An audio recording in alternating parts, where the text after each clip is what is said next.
Continuing with our examination of airline fleets around the world, let's move over to Japan to look at the aircraft operating for Star Alliance member ANA, or All Nippon Airlines. It's been over 3 years since we looked at this airline's fleet, so let's look at what's changed and what stayed the same. And so, starting off with types and quantities, data from planespotters.net indicates that the ANA fleet in late September 2025 is composed of the following passenger aircraft. There are 11 A320neos, 4 A321-200s, 22 A321neos, 3 A380s, 39 737-800s, 15 767-300s, 10 777-200s, 5 777-300s, 13 777-300ERs, and 87 787 Dreamliners, which divide into 34-8s, 44-9s, and 9-10s. There are also 24 de Havilland Canada DHC-8300s, although these are technically operated by ANA's regional subsidiary ANA Wings. Outside of passenger operations, ANA Cargo consists of 6 767-300F freighters and 2 777F freighters. And so you can see that the carrier continues to have quite a bit of diversity in its fleet, with narrow bodies and wide bodies from both major plane makers. But what's changed since our last fleet examination in 2022? Well, the airline's Airbus fleet actually hasn't changed at all since 2022. Its A380, A320neo, A321-200 and A321neo quantities have all stayed the same. On the Boeing side, the carrier appears to have let go of 3 passenger 767-300s. These airframes appear to have left the fleet in October and November 2022. 3 years ago, ANA's 787 fleet consisted of 36-8s, 39-9s, and just 2-10s. Thus, we can see that the carrier gained 2-8s, 5-9s, and 7-10s. Unfortunately, ANA is another airline that was caught up in Boeing's 787 production and delivery problems, and this has delayed the carrier's Dreamliner deliveries. But finally, for the Boeing 777, the -200 and -300 subfleets have gone unchanged, while the carrier has retired 2 777-300ERs. These exited the fleet in 2022 and have since been scrapped. This is actually quite a peculiarity when you examine the ages of these airframes, which were delivered to ANA from Boeing in May and June 2010. So, doing the math, it means that the airframes were between 12 and 13 years old at the end of their lives. Strange, don't you think? Most 777-300ERs of this age are considered young, and it's not until they reach their late 20s and early 30s that they are considered old airframes. Unfortunately, we were unable to find flight hour and flight cycle data, which may have given us some explanation about their early retirement. Why do you think these jets were scrapped at such a young age?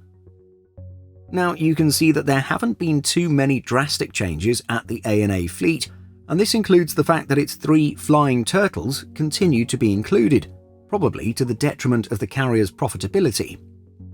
You may recall from watching one of our previous long-haul videos that ANA never really wanted the A380 in the first place. For those unaware, it was back in 2015 that Japanese carrier Skymark was beginning to face severe financial struggles, and ANA, hungry for continued expansion, stepped in to rescue it. ANA would go on to buy a stake of 16.5% in Skymark as part of a rescue plan for the bankrupt domestic budget carrier. One of the biggest points of negotiation was Skymark's debt, as the carrier owed Airbus somewhere around $1 billion for its July 2014 cancellation of a misguided order for 6 A380s. Kappa reported at the time that under the proposal, ANA would take Skymark's A380s and deploy them in the domestic Japanese market in a high-density configuration. Negotiations for Skymark's never-delivered A380s would take some time, and it wouldn't be until early 2016 that more certainty would come for the orphaned Super Jumbos ordered by Skymark. In January of that year, it was reported that ANA would be the likely operator of 3 A380s, which were due for delivery from 2018. You may recall that Skymark had ordered 6. So what happened to the other 3? Well, it was reported that Emirates took 2 airframes. As for the 6th, we have to assume that production for this airframe never began, and so finding a buyer wasn't necessary. This means that ANA needed to find a place in its route network for A380s, and it decided to put them primarily on just one route, Tokyo to Honolulu. We explain in more detail in another video why this hasn't quite delivered profits for the carrier, but economics and politics have been major factors. As many have commented, it's a mystery as to why the carrier hasn't considered deploying its super jumbos on more high-volume routes. After all, Japan has some of the busiest domestic and international routes in the world.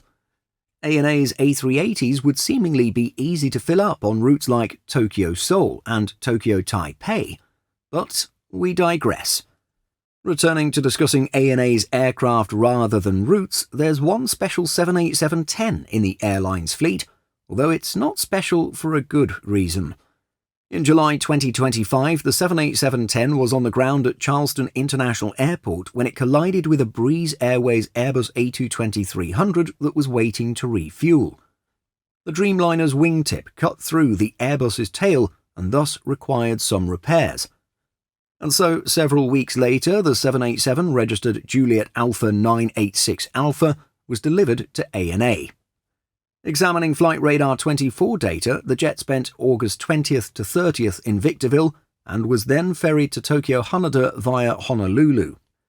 And while it's not quite fleet news, it's notable that some of ANA's long-haul aircraft will lose their unique liveries soon.